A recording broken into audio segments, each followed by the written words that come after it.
He-Man and the Masters of the Universe came out in 2002, at least the version I'm familiar with. It was pretty much a remake of the cartoon series from the 80s, which was basically designed in order to sell toys. Before you jump on the series for that, it was not the only one out there that was basically designed to do that.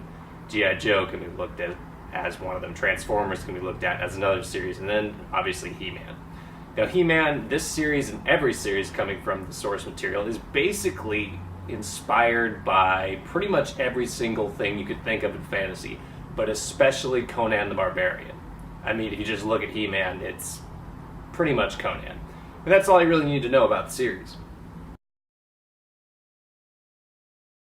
It sounds kind of weird, but I think He-Man and the Masters of the Universe works best when it just goes for being as big and as crazy and as epic and as kind of psychotic as possible. Towards the beginning of the series, especially in the first half of the first season, it kind of plays it safe. But at a certain point, it just goes, screw it. Let's make big armor and big battles and big damage and crazy monsters and whatever. It just went balls to the wall, and that's when I think it succeeded as a series. But it very much succumbs to the pitfalls that come with selling toys. Now, I'm sure I'll deal with this subject again when I review Beast Wars Transformers, but characters are introduced just to have a toy made out of them, or just to sell a toy. So you get some characters in the series, especially the Cyclone android Asian guy, that show up in one episode to be introduced, and then are used maybe once or twice throughout the rest of the series. It's not the best character writing.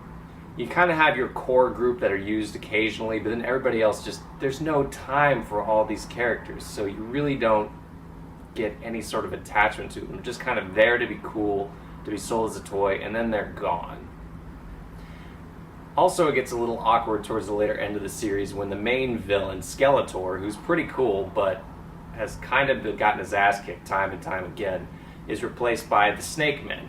The Snake Men are creepy, and they definitely make things work, but they sort of brush Skeletor aside. You really don't see him that much in the second season.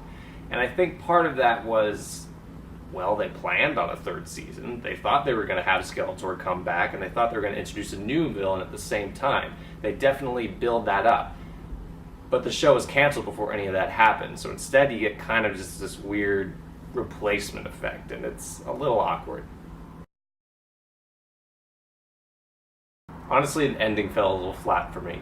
You did have one hero character who was sort of a loner, but he was shown to be super powerful, to the point where I wondered why he didn't just take out the entire villain squad when he had the chance earlier in the show.